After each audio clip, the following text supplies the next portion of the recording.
Hello students, अगर आपको ध्यान हो तो कल हमने कमर्शियल बैंक के फंक्शंस और सेंट्रल बैंक को स्टडी किया था। आज हमें सेंट्रल बैंक यानी कि आरबीआई जो सभी बैंक्स को कंट्रोल करता है उसके फंक्शंस को समझना है कि आरबीआई का एक्चुअली में काम क्या है, किस तरह से वो सभी बैंक को कंट्रोल करता है। तो ये काफ़ी इम्पॉर्टेंट टॉपिक है। ये आपके 7 फंक्शंस हैं और इनमें से एक फंक्शंस हर बार आपके एग्जाम में ज़रूर आता है। तो ये मोस्ट इम्पॉर्टेंट टॉपिक है, इसको ध्यान से समझेंगे। फर्स्ट है आपका बैंक ऑफ इशूइंग नोट्स। आपको भी पता है कि आरबीआई जो कि सेंट्रल बैंक है हमारा, उसके पास मोनोपोली राइट्स होते हैं जो किसी और के पास नहीं होते, कि वो क्या कर सकता है, नोट्स को इशू कर सकता है। सेंट्रल बैंक को हम करेंसी अथॉरिटी फंक्शन भी कहते हैं।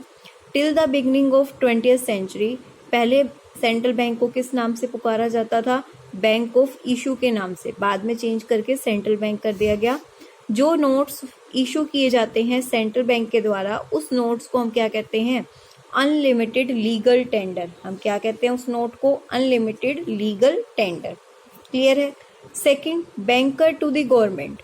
सेंट्रल बैंक क्या क्या काम करता है बैंकर टू द गवर्नमेंट में, यानी कि ध्यान से देखेंगे। सेंट्रल बैंक एक बैंकर का भी काम करता है, एक एजेंट का भी काम करता है, एक फाइनल एडवाइजर का भी काम करता है। यानी कि इस पॉइंट में आप इस पॉइंट को 3 पार्ट्स में डिवाइड करेंगे कि how central bank work as a banker, how central bank work as a agent and how central bank work as a financial adviser. Government के लिए इन्होंने कहा ना बैंकर टू द गवर्नमेंट, तो गवर्नमेंट के लिए वो 3 रोल निभाता है, बैंकर का, एजेंट का, फाइनेंशियल एडवाइजर का। अगर मैं सबसे पहले बात करूं, आप इसको पॉइंट में भी लिख सकते हैं। फर्स्ट पॉइंट है as a banker to the government. As a banker to the government वो क्या करता है? गवर्नमेंट के सारे अकाउंट मैनेज करता है। तो बैंकर का काम ही क्या होता है? अकाउंट को मैनेज करना। दूसरा पॉइंट, एज ए एजेंट वो क्या करता है? गवर्नमेंट के बिहाफ पे उसकी सारी सिक्योरिटीज को खरीदता और बेचता है। बैंकर के रूप में गवर्नमेंट का वो कैसे काम करता है? सारे उनके अकाउंट मैनेज करता है। एजेंट के रूप में वो कैसे काम करता है गवर्नमेंट के लिए? उनके बिहाफ, गवर्नमेंट के बिहाफ पे गवर्नमेंट की सारी सिक्योरिटीज बेचता और खरीदता है। और तीसरा, एडवाइजर के रूप में वो कैसे काम करता है? एडवाइजर के रूप में वो क्या करता है? पॉलिसी बनाता है मनी मार्केट के लिए। गवर्नमेंट को पॉलिसी बना के देगा कि मनी मार्केट में उन्हें अपना पैसा कैसे लगाना है।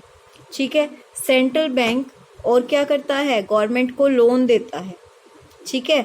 इस situation when revenue fall short, जब गवर्नमेंट के खर्चे ज़्यादा होते हैं और इनकम कम होती है, यानी कि डेफिसिट एक्सपेंडिचर होता है, तब गवर्नमेंट को लोन लेना होता है। किससे? आरबीआई से।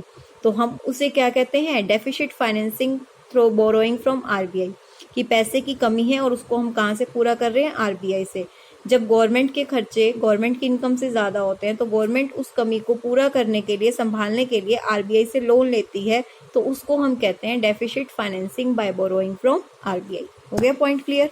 Next, bankers bank and supervisory role. यहाँ बात हो रही थी गवर्नमेंट की, अभी यहाँ बात हो रही है बैंकर्स बैंक। बैंकों का बैंक है सेंट्रल बैंक। क्या है? बैंकों का बैंक है। As a bankers bank it is almost the same relation with other bank in the country. कह रहे बैंकर्स बैंक का मतलब है जैसे कमर्शियल बैंक का अपने कस्टमर्स के साथ जो रिलेशन होता है ना, वैसे ही सेंट्रल बैंक का कमर्शियल बैंक के साथ रिलेशन होता है। सेंट्रल बैंक की भी क्या करता है? पैसे जमा करता है कमर्शियल बैंक के, और कमर्शियल बैंक को लोन देता है। कमर्शियल बैंक कस्टमर को लोन देते हैं, पर सेंट्रल बैंक किसको देता है? कमर्शियल बैंक को। जिस रेट पे, at which rate central bank offers loan to the commercial bank, उस रेट को हम कहते हैं रेपो रेट। ये बहुत इंपॉर्टेंट टॉपिक है, समझिए इस चीज़ को। देखो, एक आपका आरबीआई जो कि सेंट्रल बैंक है, और एक आपका यहाँ पे क्या है? कोई भी कमर्शियल बैंक है। ठीक है। अब सेंट्रल बैंक ने यानी कि इसको क्या दिया? लोन। सेंट्रल बैंक ने इसको क्या दिया? लोन। तो जो इंटरेस्ट चार्ज होता है उसको हम क्या कहते हैं? Repo rate. इसको हम क्या कहते हैं? Repo rate. ठीक है। और जब कई बार क्या होता है, आरबीआई को भी पैसे, आरबीआई के अकाउंट में जब पैसे कम हो जाते हैं तो आरबीआई कमर्शियल बैंक से पैसे मांगता है। जब आरबीआई कमर्शियल बैंक से लोन लेगा तो वो किस रेट पे लेगा? उसे हम क्या कहते हैं? Reverse repo rate. क्या कहते हैं? Reverse repo rate. और रेपो रेट का अमाउंट हमेशा, रेपो रेट अगर 10% है तो ये आपकी 9% होएगी, ध्यान रखना। रेपो रेट ज़्यादा होती है रिवर्स रेपो रेट से। क्लियर है? तो इसको समझते हैं। कह रहे हैं the rate at which central bank जब लोन देता है कमर्शियल बैंक को, उसको रेपो रेट कहते हैं। और जब कमर्शियल बैंक अपना एक्स्ट्रा मनी बैंक को देती है उसे हम रिवर्स रेपो रेट कहते हैं। सेंट्रल बैंक उनको एक और फंक्शन देता है, that is clearing house function. Central bank commercial bank को एक और फंक्शन देता है, हेल्प करता है, that is clearing house function. Clearing house function अभी हम यहाँ पे सीखेंगे कि ये क्या होता है। ठीक है, ये एक चेक क्लीनिंग फैसिलिटी होती है एक ही जगह पे सभी बैंक की, वो मैं आपको इस पॉइंट पे समझाऊंगी कि इस क्लियरिंग हाउस फंक्शन का क्या मतलब है। दूसरा इन्होंने कहा सुपरवाइजरी रोल। सुपरवाइजरी रोल का मतलब सेंट्रल बैंक इनको अश्योर करता है, इनको बताता है कि आपको CRR और SLR कितना रखना है। CRR SLR अभी आपने पढ़ा नहीं है, मैं आपको बताती हूँ। CRR होता है कैश रिजर्व रेशो, SRR होता है statutory liquidity ratio. That means bank में देखो दो चीज़ें हमें रखनी होती हैं अपने पास, कुछ कैश और कुछ सिक्योरिटीज़ जैसे गोल्ड वगैरह। तो कितना रखना है मिनिमम, वो हमें कौन बताता है? Central bank. सेंट्रल बैंक आपको एक मिनिमम बताता है कि आपको कितना आपके पास रखना होगा। क्लियर है? Next, lender of the last resort. Lender यानी कि उधार देने वाला आखिरी इंसान है। जब हमारी उम्मीद टूट जाती है और हमें पैसा, सेंट्रल मानो कमर्शियल बैंक कोई डूब रहे हैं, तो लोगों का क्या होता है, विश्वास उठ जाता है उस बैंक से और हर कोई अपना पैसा निकालने की सोचता है कि ये बैंक डूब जाएगा, कल को हमारे पैसे हमें नहीं मिलेंगे। तो हर कस्टमर चाहता है कि फटाफट अपना पैसा बैंक से निकालें, पर उनके पास इतना पैसा होता नहीं है। तो लास्ट रिजोर्ट उस टाइम हेल्प कौन करता है इनको? आरबीआई हेल्प क्यों करता है? ताकि लोगों का ट्रस्ट बना रहे कि वो पैसे मांग रहे हैं तो कस्टमर को दे पा रहे हैं। कमर्शियल बैंक क्या क्रिएट करते हैं? लाइबिलिटी क्रिएट करते हैं more than their cash reserve, यानी कि उनके पास इतना पैसा नहीं होता जितना वो आगे लोन वगैरह में कर देते हैं। तो it is possible, so confidence बनाए रखना जरूरी है बैंकिंग सिस्टम में। कई बार क्या होता है, बैंक सफ़र कर रहा होता है, क्राइसिस ऑफ कॉन्फिडेंस, लोगों को विश्वास नहीं होता, तो हर कोई क्या करता है, डरने लगता है और अपना पैसा बाहर निकालने की कोशिश करता है।